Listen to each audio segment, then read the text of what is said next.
ആലപ്പുഴയിൽ ഗുണ്ടയുടെ സുഹൃത്തായ യുവതിക്ക് ഹലോ എന്ന് സന്ദേശം അയച്ചതിന്റെ പേരിലാണ് യുവാവിന് ക്രൂരമർദ്ദനം നേരിടേണ്ടി വന്നത്.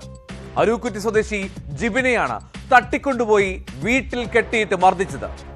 ഗുരുതരമായി പരിക്കേറ്റു ജിബിനിപ്പോൾ വണ്ടാനം മെഡിക്കൽ കോളേജ് ആശുപത്രിയിൽ ചികിത്സയിലാണ്. സംഭവത്തിൽ പ്രഭജിത്ത്, കൂട്ടാളി സെന്തിൽ എന്നിവർക്കെതിരെ പൂച്ചാക്കൽ പോലീസ് വധശ്രമത്തിന് കേസെടുത്തിട്ടുണ്ട്. ഈ പ്രഭജിത്ത് കാപ്പ കേസ് പ്രതിയാണ്.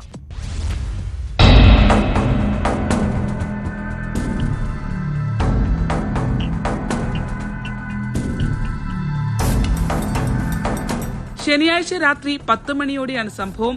അരൂരിൽ നിന്ന് തിരികെ വരികയായിരുന്ന ജിബിൻ മൊബൈൽ ഫോണിൽ കോൾ വന്നതിനെ തുടർന്ന് വാഹനം ഒതുക്കി.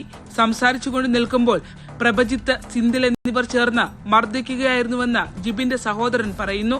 കത്തികാട്ടി ഭീഷണിപ്പെടുത്തിയ ഇവർ കാറിൽ കയറാനായി ആവശ്യപ്പെടുകയായിരുന്നു. തുടർന്ന് കാറിൽ വെച്ചും ആളൊഴിഞ്ഞ വീട്ടിലെത്തിച്ചും മർദ്ദിച്ചു. അക്രമത്തിൽ ജിബിന്റെ വാരിയെല്ലുകൾക്കും നട്ടെല്ലിനും പൊട്ടലുണ്ട്. ശ്വാസകോശത്തിനടക്കം ഗുരുതര പരിക്കുമുണ്ട്. പ്രഭജിത്തിന്റെ പെൺസുഹൃത്തിന് സന്ദേശം അയച്ചുവെന്ന പേരിലായിരുന്നു ക്രൂരമർദ്ദനം.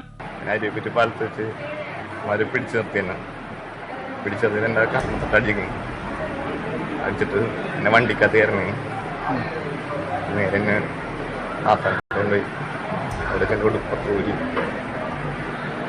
പറയാൻ പറ്റാതെ ചവിട്ടുകയൊക്കെ ചെയ്തു. എന്നെ വേറെ വീട്ടിലോട്ട് കൊണ്ടുപോകണം. കൈയും കാലൊക്കെ കെട്ടി ഇടിക്കുക. ഞാൻ ഹലോ എന്നും പറഞ്ഞ് അനാവശ്യമായ പെങ്കൊച്ചുങ്ങൾ സ്നേഹിച്ച പെങ്കൊച്ചുങ്ങൾ മെസ്സേജ് എന്നും പറഞ്ഞാൽ ഞാൻ പറഞ്ഞു നീ ചെയ്തിട്ടില്ല, തെറ്റുമായിട്ടൊന്നും പറഞ്ഞിട്ടില്ല, ഞാൻ എത്രമായിട്ട് അവന്മാർ കേൾക്കണില്ല. അതും പറഞ്ഞ കൈയും കെട്ടിയിട്ട് എന്നെ നട്ടുവിനിട്ട് നെഞ്ചതും ചവിട്ടണമായിരുന്നു. ഇൻസ്റ്റഗ്രാമിൽ ഹലോ എന്ന് മാത്രമാണ് ജിബിൻ സന്ദേശം അയച്ചതെന്ന് പോലീസ് പറയുന്നു. ശരീരമാസകലം ജിബിന് പരിക്കുണ്ട്. നടുവിനും തൊടയിലൊക്കെ പട്ടി കൊണ്ടടിക്കുകയും നെഞ്ചത്ത് ഇടിക്കുകയും കൈ വലിച്ചിടിക്കുകയും മുഖത്തിട്ടൊക്കെ അടിക്കുകയും തലക്കിട്ടൊക്കെ അടിച്ചിട്ടുണ്ട്. ഇപ്പോൾ എക്സ്റേ എടുത്തു കഴിഞ്ഞപ്പോൾ എല്ലായിടത്തും ചതവും ശരീരം മുഴുവൻ ചതവായിട്ടാണ് കാണിക്കുന്നത്. ഇപ്പോൾ CT സ്കാൻ എടുത്തു കഴിഞ്ഞപ്പോഴാണ് പക്കവാരിയെല്ലിന് പൊട്ടലുണ്ട്, നട്ടലിന് പൊട്ടലായിട്ട് കാണിക്കുന്നത്.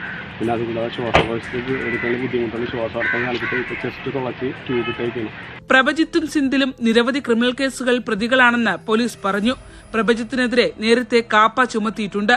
ഇരുവർക്കുമെതിരെ വധശ്രമത്തിനാണ് പൂച്ചക്കൽ പോലീസ് കേസെടുത്തിരിക്കുന്നത്. പ്രതികൾ ഒളിവിലാണ്. ചേർത്തല താലൂക്ക് ആശുപത്രിയിൽ നിന്ന് റഫർ ചെയ്യപ്പെട്ട ജിബിൻ ഇപ്പോൾ വണ്ടാനം മെഡിക്കൽ കോളേജിൽ ചികിത്സയിലാണ്.